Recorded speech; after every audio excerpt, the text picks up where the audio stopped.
বিএনপির মহাসচিব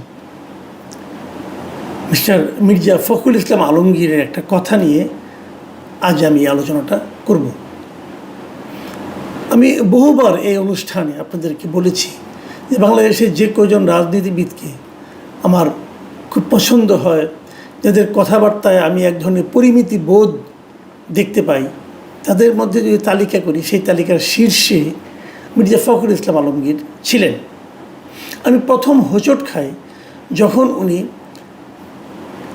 ডক্টর মোহাম্মদ ইউনূসের সঙ্গে জাতিসংঘে যে 6 জন রাজনৈতিক নেতা গেলেন তাদের মধ্যে উনিও যেতে রাজি হলেন। এটা দেখে আমি সবচেয়ে হতাশ হয়েছিলাম এবং অবাকও হয়েছিলাম। বিএনপি এখানে কেন যাবে, এটা ছিল আমার প্রশ্ন। এবং তারও চেয়ে বড় প্রশ্ন ছিল, যদি বিএনপি যেতেই হয় খোদ মহাসচিব মির্জা ফখরুল ইসলাম আলমগীরকে যেতে হবে কেন? যাই হোক, সেটা অন্য প্রসঙ্গ। ওই প্রসঙ্গের মধ্যে শেষ হয়ে গেছে। নানা আলোচনা হয়েছে, সমালোচনা হয়েছে। কেউ প্রশংসা করেছেন এমন আমি এখনও শুনিনি। সমালোচনায় আমি বেশি শুনেছি এবং খোদ বিএনপি অনেক নেতার সঙ্গে এই নিয়ে আমার কথা হয়েছে। খুব একটা হ্যাপি কাউকে আমি দেখিনি।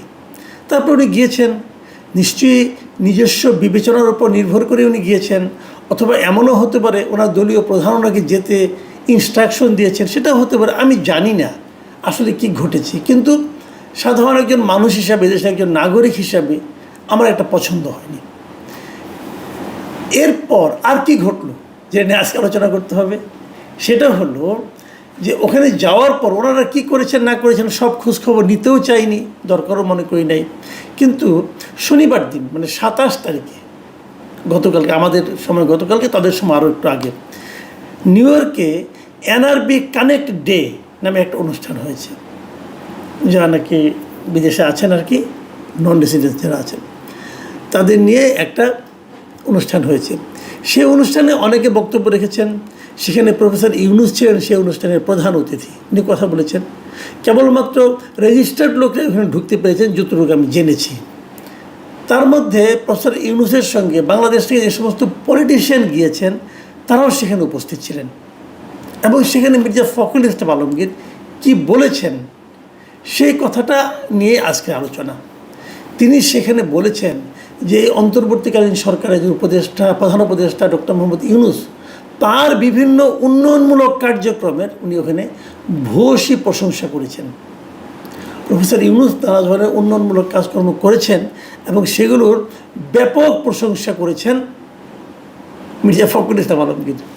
আচ্ছা, ডক্টর ইউনূস গত 1 বছরে কী কী উন্নয়নমূলক কাজ করেছেন বলেন তো ভাই আপনি একটু। আমি একটু স্মরণ করার চেষ্টা করলাম উনি কী কী উন্নয়নমূলক কাজ করেছেন। উনি খুব গুরুত্বপূর্ণ কাজ কী করেছেন?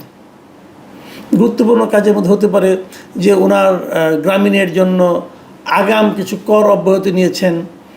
তারপরে গ্রামীণের জন্য উনি একটা ইউনিভার্সিটি নিয়েছেন, মেডিকেল কলেজ নিয়েছেন নাকি, এগুলি আরও করেছেন। গ্রামীণের জন্য আদম ব্যবসার লাইসেন্স নিয়েছেন। ওনার মামলাগুলিকে প্রত্যাহার করে নিয়েছেন। আওয়ামী লীগকে নিষিদ্ধ করে, আওয়ামী লীগের রাজনৈতিক কর্মকাণ্ড নিষিদ্ধ করেছেন। তারপরে আরও উন্নয়ন কী করলেন?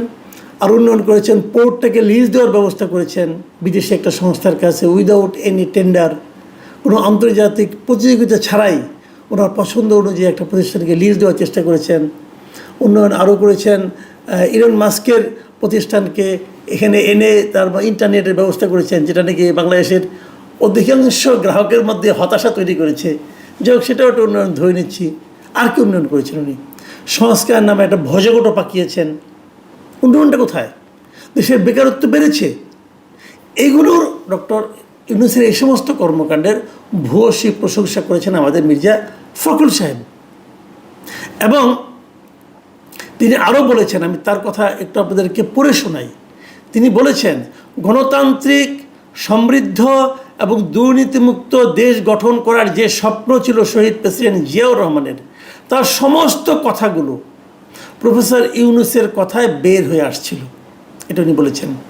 এবং উনি আরও বলেছেন, প্রফেসর ইউনূস যখন কথা বলছিলেন আমার বারবার মনে হচ্ছিল যে আমি এদেশের স্বাধীনতার ঘোষক শহীদ প্রেসিডেন্ট জিয়াউর রহমানের কণ্ঠ শুনছি। মানে জিয়াউর রহমান যে কথাগুলি বলতেন সেই কথাগুলি যেন ওনার মুখ দিয়ে উচ্চারিত হচ্ছে। উনি যখন কথা বলছিলেন ওনার কাছে মনে হচ্ছে আরে এটা তো জিয়াই কথা বলছেন। এবং উনি আরেকটা কথা বলি ওনার উচ্চারিত বাক্য, উনি বলেছেন ডক্টর ইউনূস দূরদৃষ্টি সম্পন্ন, দুনিয়া জোড়া তার সুনাম, তিনি দেশকে একটি কাঙ্ক্ষিত মানে দেখতে চান। এটি শহীদ প্রেসিডেন্ট জিয়াউর রহমানেরও চাওয়া ছিল। আমি ডক্টর ইউনূসের মাঝে আমাদের দলের প্রতিষ্ঠাতা শহীদ প্রেসিডেন্ট জিয়াউর রহমানের প্রতিচ্ছবি দেখতে পাই। মানে শহীদ প্রেসিডেন্ট জিয়াউর রহমানের প্রতিচ্ছবি উনি ডক্টর ইউনূসের মধ্যে দেখতে পাচ্ছেন। আর সমস্যাটা কি? তাহলে নির্বাচনের দরকার কি? বিএনপির তখন উচিত হবে ডক্টর ইউনূসকে প্রধানমন্ত্রী করার জন্য আন্দোলন করা, অথবা তারা যে সামনে নির্বাচনটা করবেন সেই নির্বাচনে ডক্টর ইউনূসই তো বিএনপির প্রধানমন্ত্রী ক্যান্ডিডেট হতে পারেন। কারণ যে ব্যক্তি এই দলটা প্রতিষ্ঠা করেছে তার প্রতিচ্ছবি যার মধ্যে আছে তিনিই তো তার দলের সবচেয়ে যোগ্য ব্যক্তি প্রধানমন্ত্রী হওয়ার জন্য, তারেক রহমান নয়, ডক্টর ইউনূস। কারণ আমি কখনো শুনিনি তারেক রহমানের মধ্যে কেউ জিয়া রহমানের প্রতিচ্ছবি দেখতে পায়। ডক্টর ইউনূসের প্রতিচ্ছবি দেখতে পাচ্ছেন ওনারা, এই দলের মহাসচিব ডক্টর ইউনূসের মধ্যে। মানে একটা দল, মানে আমি কি বলবো, উনি একজন রাজনৈতিক ব্যক্তিত্ব, ওনার মধ্যে উনি বিএনপির রাজনীতি করেন না, ওনার মধ্যে এরকম রাজনৈতিক দেউলিয়াত্ব কি করে ভর করলো আমি বুঝতেই পারি না। আর উনি যদি সেই রাজনৈতিক দলের মহাসচিব হন তাহলে সেই দলের মধ্যে কী অবস্থা হলো, এ দলের সাধারণ মানুষের মধ্যে রিয়াকশনটা কি জানেন? আমি আজকে বেশ কয়েকটা ফোন পেয়েছি, অনেকে আমাকে মেসেজ করেছেন হোয়াটসঅ্যাপে এবং আমার মেসেঞ্জারে, তাদের এই রিয়াকশনগুলো শুনেই কিন্তু আজকে আমি এই অনুষ্ঠানটা আসলে করতে বসেছি। আমি এটা দেখার পর সকালে আমি এটা নিয়ে একটা আমার যে চ্যানেল আছে এই কথা চ্যানেলে, এই চ্যানেলে আমি একটা মানে জরিপ দিয়েছিলাম যে এই কথাটাতে মানুষ কি মনে করে। মানে মিস্টার ফখরুল ইসলাম আলমগীর এই যে কথাটা বললেন, এটা কি তার জিয়ার প্রতি ভালোবাসার প্রকাশ ঘটালেন, নাকি উনি ইউনূসের প্রতি ভালোবাসার প্রকাশ ঘটালেন, নাকি উনি ওনার নিজের দেউলিয়াত্বটা প্রকাশ করলেন? 78% লোক বলেছে এই বক্তব্যের মাধ্যমে মির্জা ফখরুল ইসলাম আলমগীর নিজের রাজনৈতিক দেউলিয়াত্ব প্রকাশ করলেন। 78% মির্জা ফখরুল দেউলিয়া হয়ে যাচ্ছেন দলকে নিয়ে নাকি একা একা।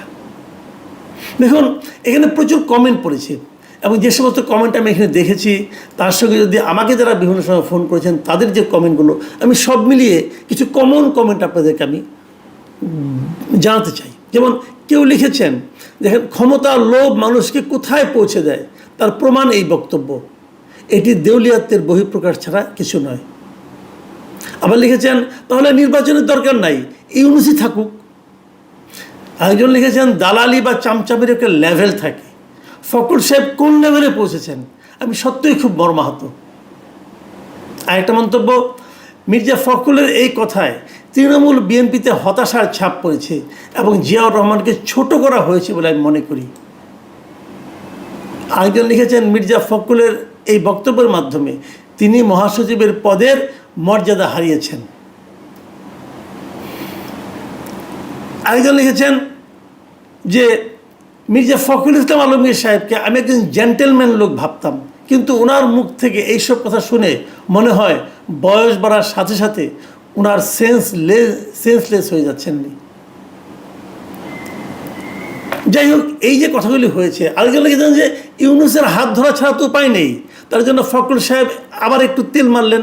মূল কথা হলো তাদের নির্বাচন দরকার, যার জন্য নিজের অবস্থান যে কতটা নিচে নামাচ্ছে তা হয় ফখরুল সাহেব টের পাচ্ছেন না, পরে বুঝবে ইউনূস কি জিনিস। যাই হোক, আর সমালোচনা করে লাভ নাই, আমি কেবল আরেকটা বক্তব্য বলে শেষ করছি। আমাকে একজন লোক লন্ডন থেকে আমাকে ফোন করেছিলেন। এই ভদ্রলোক মাঝে মাঝে আমাকে বিভিন্ন ইস্যুতে ফোন টোন করেন, তার নিজস্ব মতামত বলেন।